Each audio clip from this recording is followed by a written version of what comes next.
Good afternoon, ladies and gentlemen. This is Lounging with Lisa, the video series that has me lounging while coming at you with thoughts of the day. I wanted to get with you very briefly and just tell you, the beauty of having this outlet, this, whatever you call it, well, is that, oh, that's charming. That's working out well, isn't it? Anyhow, is that I can just, if something upsets me or whatever, I can fly over here real quick, get it off my chest, and then get on with the day.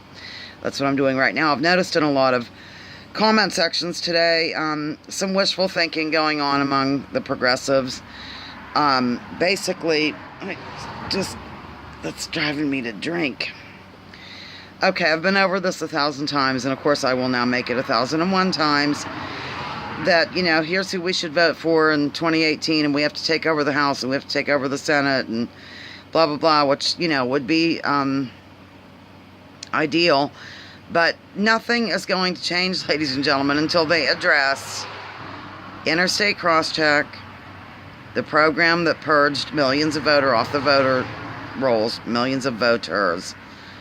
In case you missed this, check out Greg Palast, P-A-L-A-S-T, The Best Democracy Money Can Buy. He will explain how this Chris Kobach was involved with getting rid of voters, claiming that they voted twice or could vote twice or were registered in 2 states or whatever. He went literally by the first and last name. Didn't even go by the middle name. They're supposed to go by social security numbers and all kinds of other identifying evidence. And, oh, my Glooby. And I guess my hair is just going to fall out like this. And they did not. He did not do that. And Greg Palast was able to get a hold. He's an investigative journalist. He was able to get a hold of the actual cross-check records.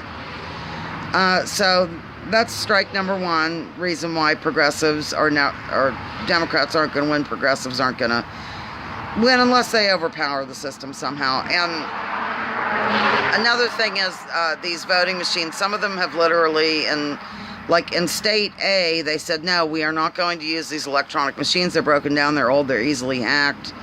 And so another state comes and buys them, and then state B uses them. So, we need paper ballots, we need oversight. We've got to completely overhaul this whole thing. And while I have you, for everybody cheering on all these secretaries of state who refuse to give in to Donald Trump's demands and send their list of voters to Chris Kobach, they already did that. These are not heroes, ladies and gentlemen. I noticed, I went over and watched a segment on the Young Turks, which I don't even do anymore. In fact, I don't subscribe, but I thought it looked interesting. They were finally bringing this to light, although they didn't mention interstate crosscheck by name, of course. And they were like, oh, hats off to these, I'm paraphrasing, secretaries of state who didn't give in to the whim. They already did it. They did it before the 2016 election. They're not heroes. They're all colluding. The Republican ones especially, to purge these people who would generally vote Democrat, which would be anybody with an ethnic sounding last name. Ethnic. Okay, anyhow, John Brown, think of names that are generally African American. Washington, people with the last name Washington, and then Hispanic sounding names, and now they've gone after the Asian sounding names. So, I hate to break this to people. I'm sorry to burst your bubble. I apologize for being brutally honest about things. I also was landed on big time on a chat room today because I don't buy into the Russia stuff. I was literally called, so one of the people thought that I watched Fox News. They were convinced I was a Fox News bot because I don't accept this Russia BS. Excuse me, I have to watch my language. Mother won't agree to it. Or in a Putin backer and all the stuff. I've been called all kinds of stuff. A agent of the Kremlin. God, I wish they would, if so, I could make some money. At any rate, I'm really sorry to burst bubbles and dash hopes, but that's what I do, ladies and gentlemen.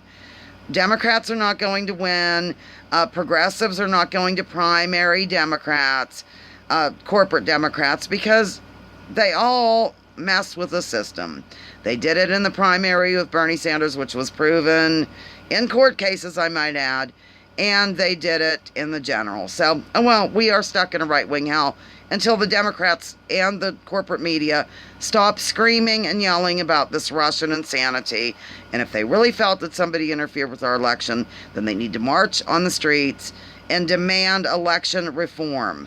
Right now, one person, one vote, paper ballots, oversight, we have never had a good voting system in this country. When I hear people going on about how our democracy was absolutely in jeopardy over Russia. First, we've not had a democracy. We don't have a democracy. Hate to tell you this too, we have the worst voting system in any so-called democracy on the face of the globe. Last time I checked, maybe we moved up a little or down or whatever, but we're terrible. Okay, on that note, Lounging with Lisa, the video series that has me lounging while dashing your hopes and dreams.